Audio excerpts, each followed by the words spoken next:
But we only have 2 months in this quarter, so and I say this for the benefit of visitors and the like. We're at the end of July, and we spent 1 month already talking about the matter of personal work.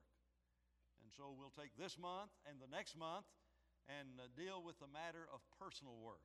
And just try to help each of us be reminded of the fact that the Lord wants us to see souls. That's an expression, and I don't know where you heard the expression. I heard it in New Zealand. Are you still seeing souls? And because it's difficult sometimes to see souls, especially when they're so obnoxious. You understand what I mean? I mean, you're trying to deal with somebody out here, and they just get on your nerves. And it's hard. I don't even want to be around you. I mean, why should I talk to you about the Lord? You understand what I'm talking? And you know what I'm talking about. You know, you're eating at a restaurant and you drop your fork. And your food is getting cold and you've asked the waitress 3 times, could you get me another fork? And you're trying to sit there trying to decide whether to curse her out or to take your fingers and eat with it, eat it childlike or something like that. She still has a soul, and the fact she doesn't have a brain does not at all relieve you of your responsibility. And the fact that she may not even be interested in you does not relieve you of the responsibility of seeing souls. And that's something really, really important. And then you and I also need to be aware of the fact that people come into our lives and we're not always aware that they're here. And I've always found it interesting to talk to people. How did you come into the church? How does Joe Quigley come into the church? What a great, great story. I mean, Joe was what, 80 when he was baptized? 83? 86? Yeah, he's got 2 birthdays. 85, 86 years of age. And Bonnie is parking her boat over here out off near Peanut Island somewhere, and Joe parks his boat right beside her boat. Now, Joe saw Bonnie. We can talk to Joe about this. He wasn't looking at souls, okay?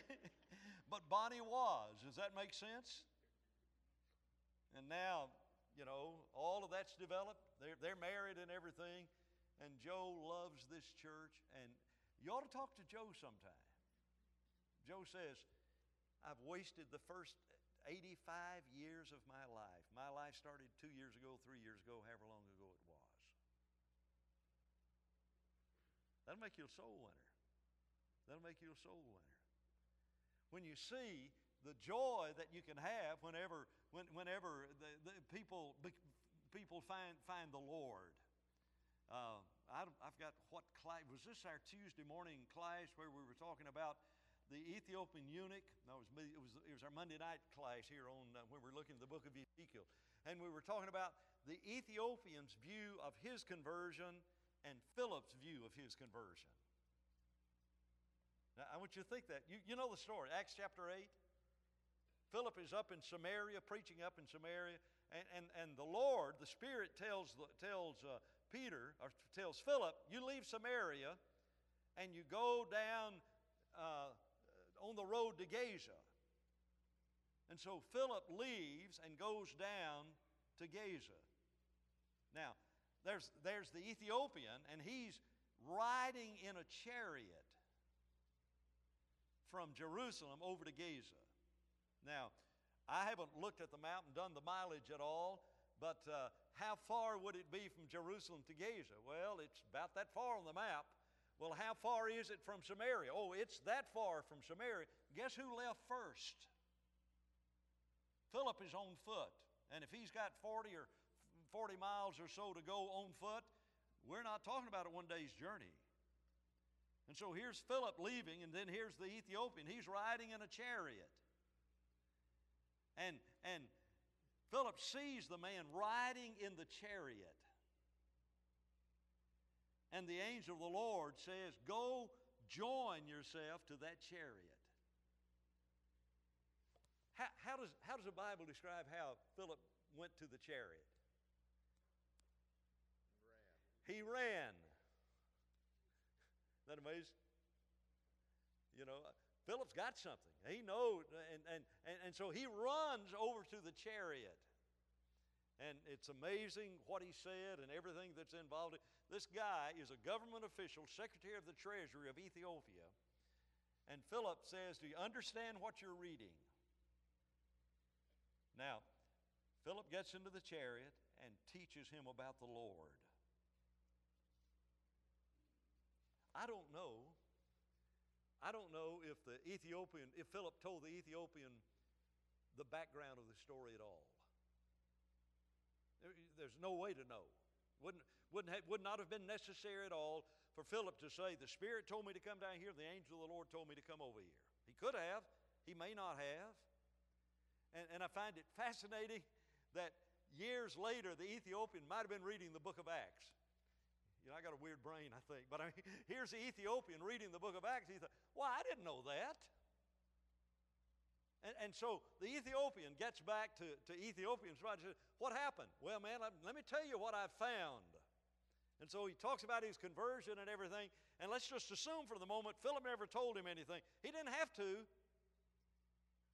His view of that was that here I was looking for truth, and God put me right there at that place. We got the background of the story. We've got Philip on the other side. We've got Philip knowing that the angel of the Lord said, you go to this place at this time. Now, wait a minute. You'd better not wait for an angel to tell you to do that. You know, this is not the way God works. Sometimes people would say, well, the Lord told me I just had to go talk to that person. Well, what about the person you didn't talk to that needed the gospel? You understand what I'm saying? There's a special circumstances that's involved in that. And you and I need to understand that the Lord has told us to go talk to that person. Just hadn't told us to go talk to that person. As you are going, preach the gospel as you are going. And you and I need to have an appreciation of that story. And I say all of that to get to the end of that story. When they come up out of the water, the Spirit of the Lord does what in reference to Philip? Snatches him away. You got to read it carefully. Philip is standing there, and then he's not there. There's the miraculous affirmation that, Philip, you've done this right stuff. This is right what you've done. And he said, and he went on his way rejoicing. That's Joe Quigley. And I would have said that if Joe were here. But you guys need to talk to Joe. If you've lost the joy of telling others about the Lord, just sit down and talk to Joe, or talk to other individuals, and just say, how'd you come into the church? Tell me what you found.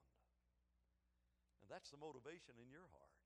That's the joy of having shared something really, really wonderful with another. Now, what I want us to do tonight is to talk about ways that we can do this. We challenged you, a month ago, the videos that are out there, we played that video that was out there. How many of you have seen the Jewel Miller video? If I say Jewel Miller, does that ring a bell? Well, not with everybody. And in a few minutes, we'll look at the Jewel Miller. Not right now, that'll be a little bit later. But there are just all sorts of ways of teaching the Bible to somebody else. There's a correspondence course. You know how many people have become Christians because of a correspondence course? And all it is to say, hey, we got this Bible study course. Would you like to take it? And what a door opener that is. And the thing that we've got out there, the welcome desk, talks about ways you can learn about this church. And you could take up one of those booklets that has it's got Buzzy's photo on the front of it. I can't remember who's on the front of that studying the Bible or something, but it shows him studying the Bible. and here's a way to study the Bible, and in there you could, and so it says we can come to your home, and you come to the building. Here's a Bible correspondence course. How difficult would that be to give to somebody if we're really serious about seeing souls? I think we're scared to death about the fact that we're going to meet Madeline O'Hare, and she's going to challenge us to a public debate on the existence of God. And we're scared to death because, I think she's dead though, isn't she? Well, we ought to be scared about meeting her then. But I mean, but I mean, that's our phobia about this. When all we got to do is to say to somebody, let me tell you what I've got in my life. And that's that come and see approach. And we've got to understand that.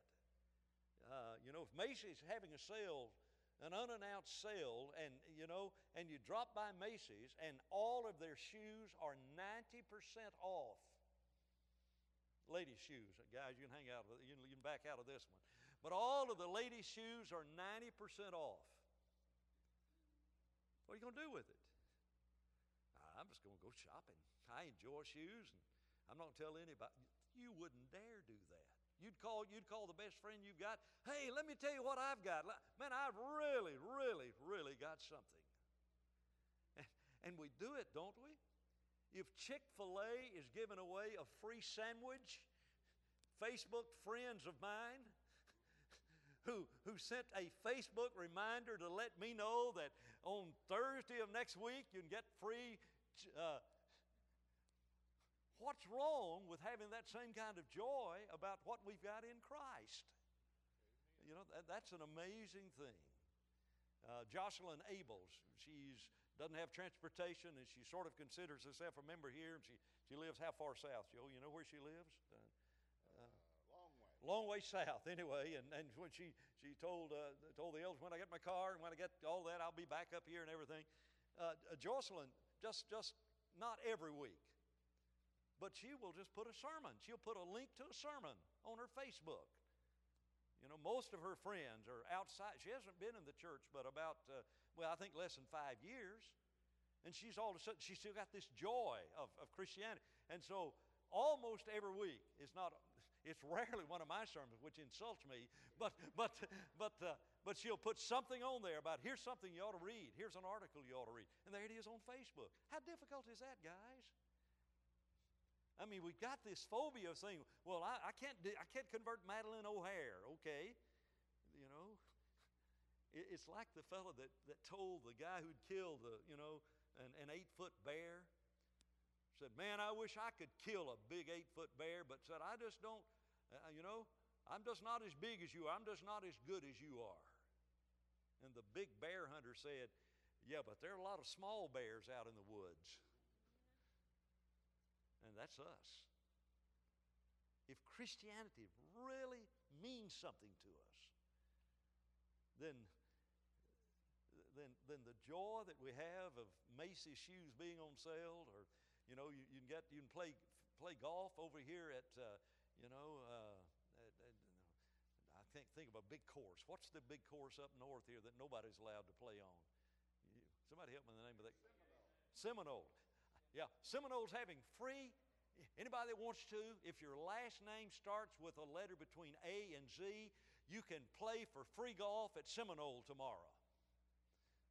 Man, we tell every friend we've got about that. What happened to Christianity?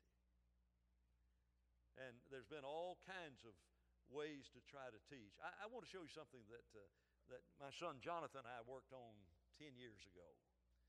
And the whole design of it was to develop a DVD. It was a CD because it uses PowerPoint. And the technology on it is such that won't even play on most computers. And we're probably going to lock up the church's computer here in just a minute. But the whole thought behind that was to fix a CD that you could just hand to somebody that would just, the person you'd never ever be able to get to come to worship with you. And Jonathan took this, and it was my teaching, but Jonathan took it, and some of the churches up in Nashville took it, and they used it, converted 3 or 4 people. I got a letter from somebody. We converted 3 or 4 people in the last month, people that never would darken the doors of the church building. We just gave them the CD and let them take it home and study it. What I'm saying is, there are ways to do this. And all we got to do is open our eyes and see Facebook and see telephones and see sales at Macy and just see all of these things. And this is so amateurish, I almost didn't show this, okay? But it's just an avenue by which we could do.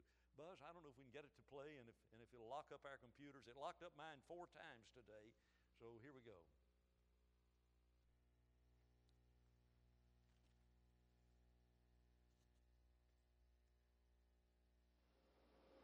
Thank you for having an interest in learning more about the Bible. It's a marvelous book, isn't it? It's a book that a lot of people have trouble understanding, but it may not be as hard as most people think that it is. Just open up the Bible and open up the very beginning pages. You'll find a table of contents that will begin to give you some clue about what this book is all about. You'll immediately see that there's an Old Testament and a New Testament. And underneath that listing are names of books like Genesis and Exodus and Leviticus and Numbers, books like that. What most people don't recognize is that the Bible, instead of just being one book, is a collection of 66 different books written by about 40 men over a period of 1,600 years. Failure to understand that makes the Bible more difficult for some people to understand. But just to have that in our background and our understanding will really, really help us as we try to learn the story of the Bible and find out what it's all about. Open up that Bible to the table of contents, and you begin to say, what's this book all about? Can I give you 2 sentences that might really help? Understand that that Old Testament is summed up in the sentence, someone is coming. And as we shall see in this study, over and over again, the God of heaven said, someday someone will come. When you get to the New Testament, the sentence that describes the New Testament is, someone is here and he's coming back again. Let's go to the Old Testament and open up the Bible to the very first book of the Bible, the book of Genesis. The book of Genesis, the word itself means beginning. That'll give you some ideas of what's in that book. And as you begin studying the book of Genesis, you learn about the beginning of all kinds of it. Oh, you learn about the beginning of the world, the creation of God speaking and all of the things being created. You'll learn about the beginning of home. You'll learn about the beginning of sin. If you want to know where the languages come from the book of Genesis, you can learn about the beginning of languages, the beginning of nations. You'll learn the story of redemption as it begins in that book. It really is, honestly and truly, a book of beginnings. And I suggest to you, as you try to understand what the Bible is all about, to recognize that the first major character in the Bible is Adam.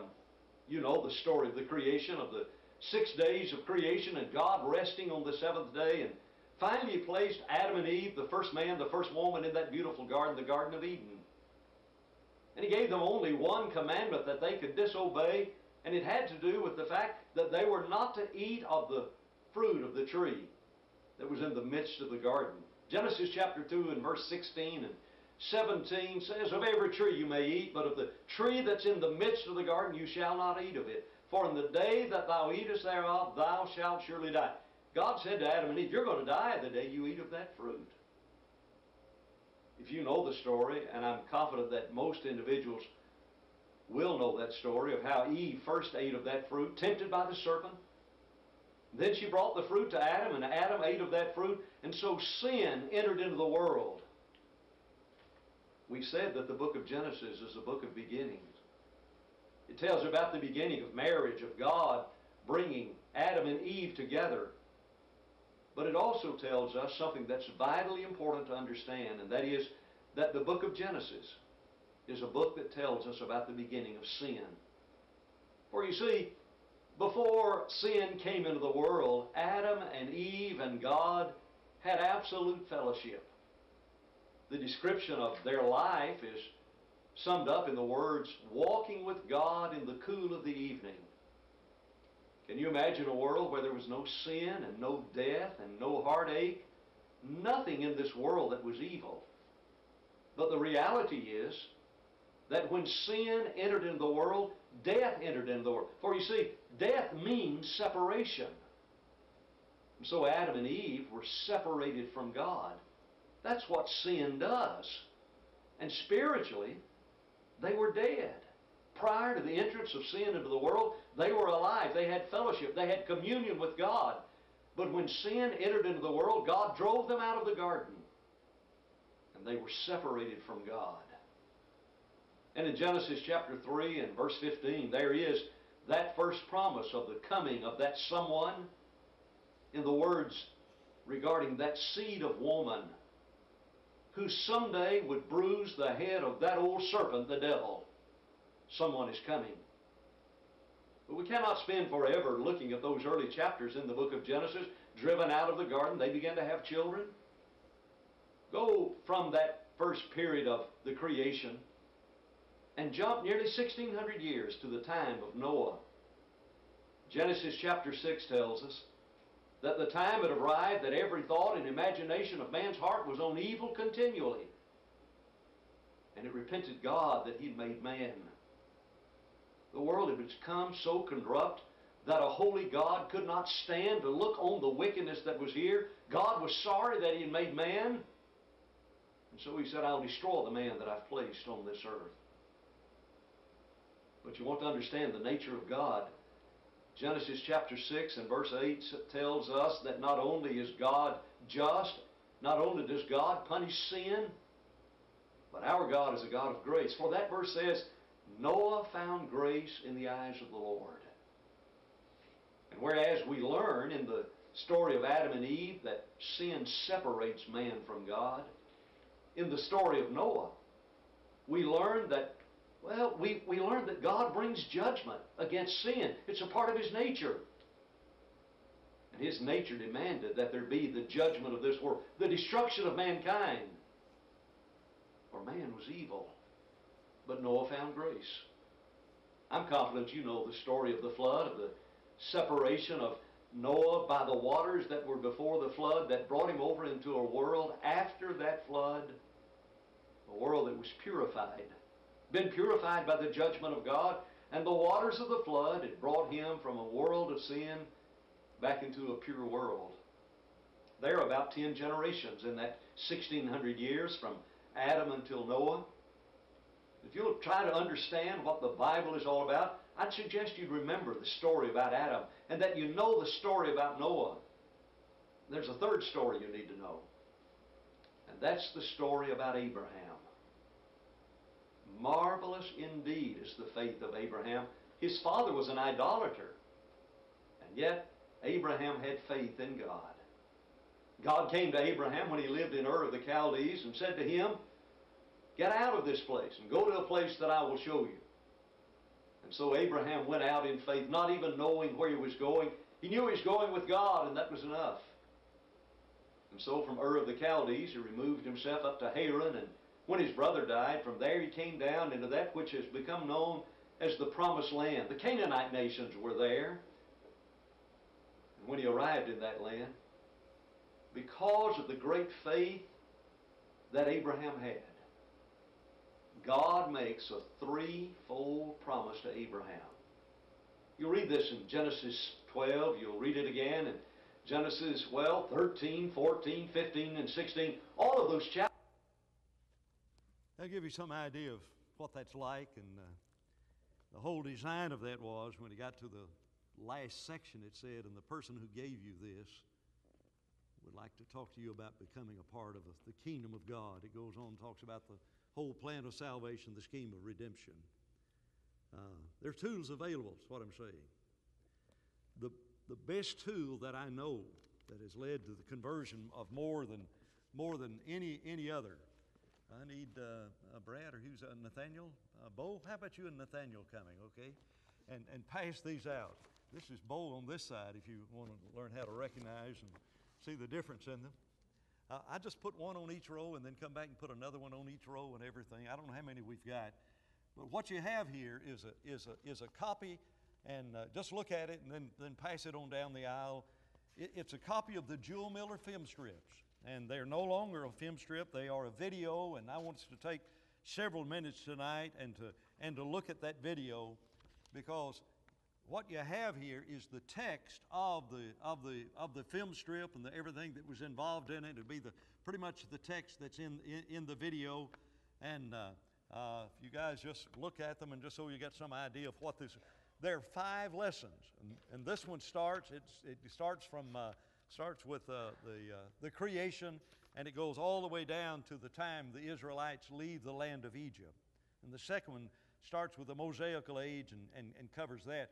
And it's a 5-part study.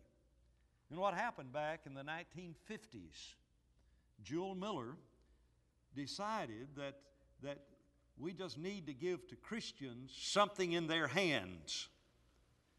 And the history of the church back in the early 50s and the 60s, the fastest growing religion in America.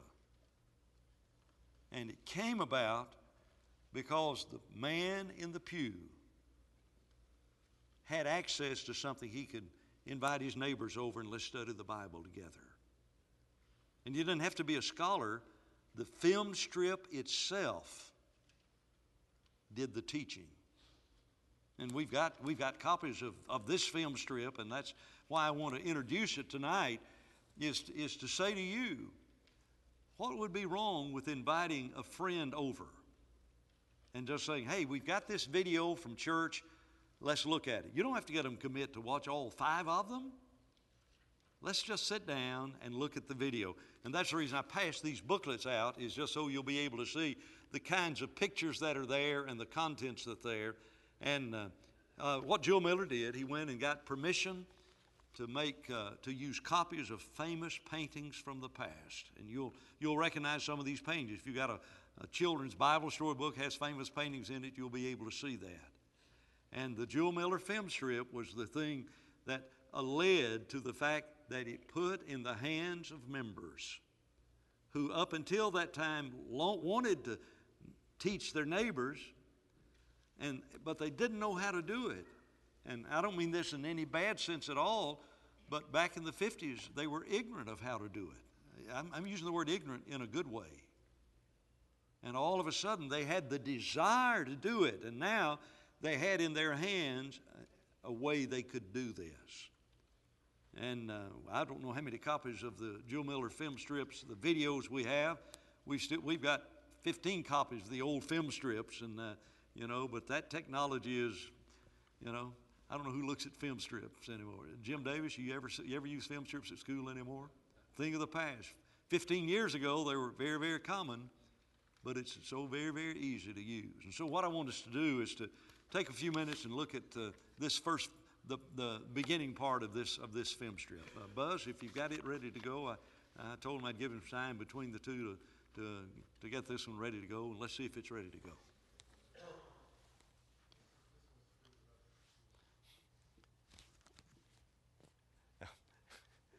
And if somebody will brighten your eyes whenever he gets it on the screen, if we can get it on the screen. I threw Buzz a curve, and I knew he'd be able to get this one on there easily. It was the other one that scared me to death. We wouldn't be able to get there. But I'll give him a minute to try to use that. But what happened was people had a tool in their hand, and they were just able to say to friends and neighbors. Now, you've got to understand the religious world was different back then. And I have used Jule Miller for 30 years. I've converted some of you using Jule Miller. I really like, and I still use a film strip a lot of times. Dave, you had a comment? The reason this is so effective is you don't have to know anything. You just have to be able to put in a film strip. You just have to put in a tape and now a CD, and it does all the teaching. I don't know if you heard what Dave said. The reason this is so effective, you don't have to know anything except how to turn on a DVD. And if you don't know how to do that, find a neighbor that's smart enough to turn on the DVD. And it does all of the teaching. It really, really does all of the teaching. And we may take some of the time next month. We're trying to use the time in the very best way possible. We're trying to introduce ways of being able to teach others. Buzz, we're going to be able to get it or not? One more try, okay. And the problem is that this, I don't know if this means anything or not, but the first one was a CD using PowerPoint, and this is a DVD using a different technology, and so it's coming through different computers and different screens. Chris, what do you have to say?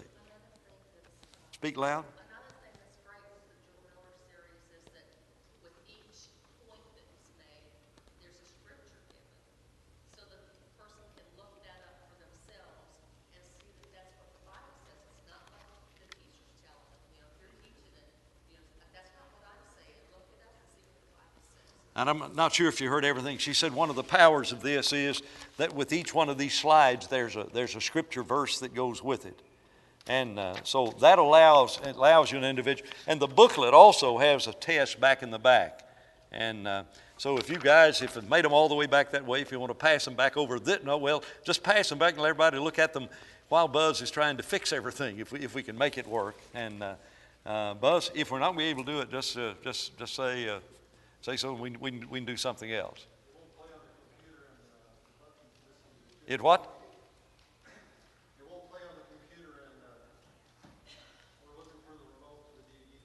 Oh, okay.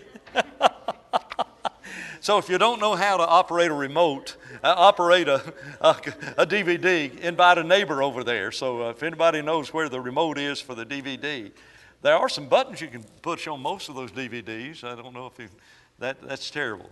Well, let me go ahead and talk about this. I used the Joel Miller film strips in Fiji. It was an astounding thing. We went down to a little village that was there, and they used to just have one store, and the name of the store was not Walmart, it was called Burns Phillips. So we went in and talked to the store owner and said, we'd like to show a Bible film tonight. And we had an extension cord, had that with us, and just the old projector. The thing probably didn't have 200 watts of power. But in Fiji, they had never seen a 1,000-watt projector or anything. And so everybody in that village came. And because they didn't have television or anything, and it became, and I think we showed it either 3 or 4 nights, however long we were in that particular village. And I remember we showed these Joel Miller film strips. And what the plan behind all of this is to tell the story of the Bible. Where does faith come from?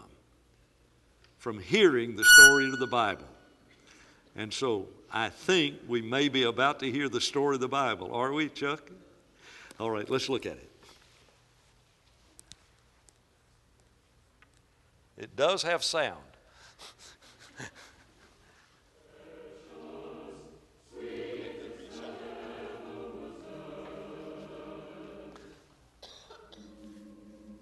Part 1 of the Visualized Bible Study Series is entitled The Patriarchal Age. During this first period of Bible history, God ruled men through family heads called patriarchs. Beginning with the creation, this Bible age reaches all the way to the time of Moses and the exodus of God's people from the land of Egypt. Families like the John Nelsons enjoy reading the Bible together daily because it contains the greatest message of the ages. God's Word is the most important book on earth because it is God's only written revelation to us. We owe it to ourselves to study the Bible daily, for when Jesus comes again, each of us will be judged by the Bible. Revelation 20:12. John Nelson is a typical Christian. He knows he will live forever, even after death. He knows also that the Bible is the only book which reveals where man came from, his purpose on the earth, and what he is to believe and do to live with God eternally.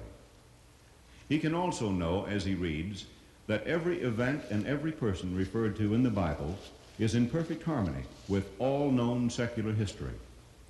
Even the geographical references to rivers, lakes, physical terrain, and distances are absolutely correct. Give yourself a chance to know this book of life. Pictures painted by great artists are used throughout this series to help acquaint you with the world's only divinely inspired book, the Bible.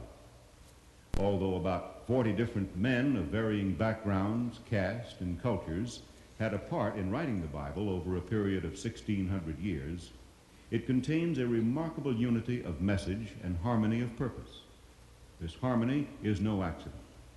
These writers were guided by divine wisdom. Therefore, the Bible is the mind of God in human language. The Apostle Peter said, "For the prophecy came not in the old time by the will of men, but holy men of God."